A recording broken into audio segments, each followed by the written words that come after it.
Hi guys, Dan Jones here. Hope you're doing well. In this video, I want to ask a question and attempt to answer it. And that question is, why aren't sustainability professionals talking about Bitcoin? Now, I realize that for some of you, in me just saying the words Bitcoin, you might fall into one of a couple of camps. One camp is probably thinking, oh no, he's going to start talking about Bitcoin. I don't get it. What's blockchain? How can you have money without owning money? It's confusing. The second camp might be thinking, oh no, what is this guy trying to sell me? What Ponzi scheme is he going to try and get me to invest in, etc. And I'm going to start by saying, I hear you, I get you. I'm not going to do those things. I am going to try and explain this. And I'm going to try and explain it in a way that makes sense and explain why I think Bitcoin and the ideology that sits behind it can fundamentally improve ESG outcomes and are going to radically transform and shape the world as we know it today. It's something that the smartest people in the world are all focused on and are working towards building. And so I think it's something that us, sustainability professionals need to start talking about, because we like to think of ourselves as kind of forward-thinking and progressive and all that good stuff. But in not talking about this, which is such a big has such big implications, then we're really missing out on a big opportunity. So let's get into it. So the first question is, why aren't sustainability professionals talking about Bitcoin? And there are a few reasons. Obviously, it's quite a complicated topic. The second reason really is that there are still people within the sustainability space who associate money with bad. And what I mean by that is that, quite a lot of people in this space are from NGO backgrounds or charitable organizations or not-for-profits. They lean towards a particular end of the political spectrum. There's been this idea about, this debate around conscious capitalism and the idea that profit comes at the expense of ESG outcomes. And I totally get that. I understand that. But I think that if we can all agree that sustainability makes business sense. And if businesses didn't have an incentive to focus on, sustainability, because it helps reduce overheads, it makes them more competitive in a marketplace, it helps them stand out, that they wouldn't be investing as much energy into working on ESG at the moment as they are. So,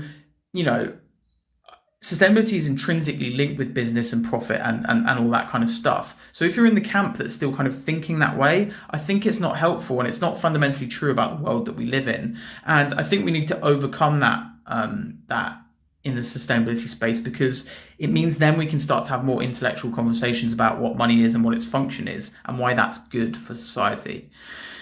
The second or the third even reason why sustainability professionals aren't talking about Bitcoin is because of the idea that, in order to obtain Bitcoin, you have to mine it. And I'm not going to get into too much detail around that, but there's this idea that, mining operations run on unsustainable forms of energy and that's bad. And okay, I mean, to be honest, clearly that is a problem that we face in this world. Our overall dependence on non-renewable forms of energy still, that's an argument that isn't unique to Bitcoin. It's something that, is a challenge to the world. So to kind of say it's an issue that's unique to Bitcoin is kind of a straw man argument that only goes to discredit it, again, before we can have this kind of intellectual conversation about what it is and what its function is.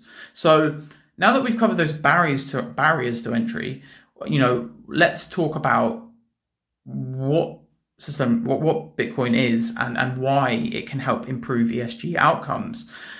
And when I talk about Bitcoin and blockchain and cryptocurrency and DeFi and all that kind of stuff, what I'm really talking about or referring to is the ideology that sits behind it, and that is decentralization. So what is decentralization? Well, decentralization has the potential to radically change the way that we think about systems, because it changes the way that systems focus on incentives and outcomes, and it changes the way that control works.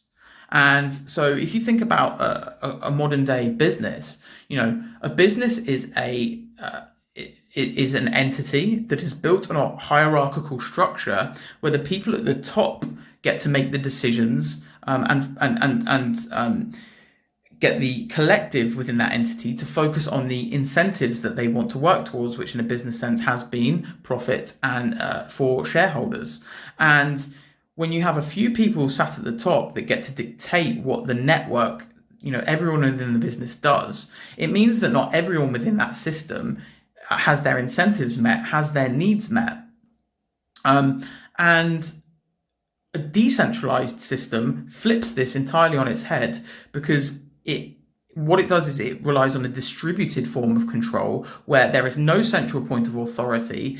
Everyone within the system has an equal say in the direction of the system, and they work together as a collective with this kind of hive mind mentality towards working on incentives that they all collectively want just by participating in the network.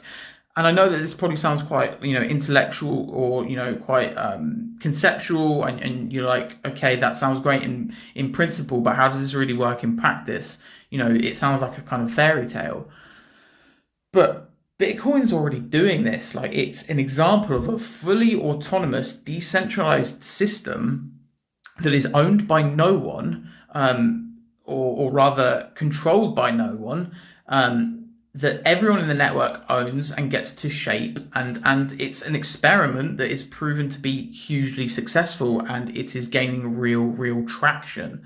Now, how can Bitcoin, how is Bitcoin helping to solve improved ESG outcomes? Well, if you think about Bitcoin, what it is it essentially gives you autonomy or sovereignty over your own money without the need for a middleman, a bank, to be involved in the process. So you are taking the control of your money back into your own hands.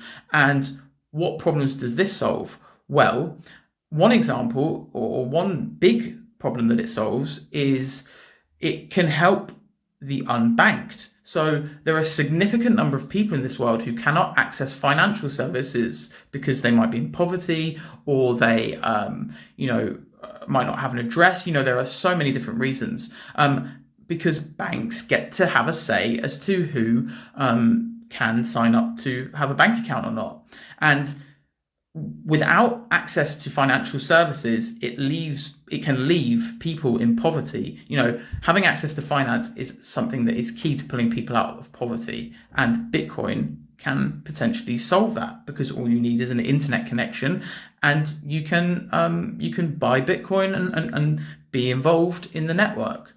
Another example that Bitcoin uniquely is solving with the banking industry is, the banking industry is formed of a handful of kind of global conglomerates with centralized power who get to decide essentially where the world's capital flows. And so, they might be choosing to invest in companies that are the most profitable, potentially at the expense of ESG outcomes. And notwithstanding the rise of ESG investment over the last couple of years, this might not be the best for the system and society as a whole. So decentralized systems, decentralized forms of money can help that. And obviously this isn't just applicable to money, it's applicable to all systems across all sectors, all organizational structures, all business models. So this is such a huge topic, and I'm so passionate about it. I could talk about it for ages, but we don't have time. So I hope that made sense, and I hope that you can kind of start to understand now why having a conversation around Bitcoin is important, because it's really about decentralization, which is going to change the world.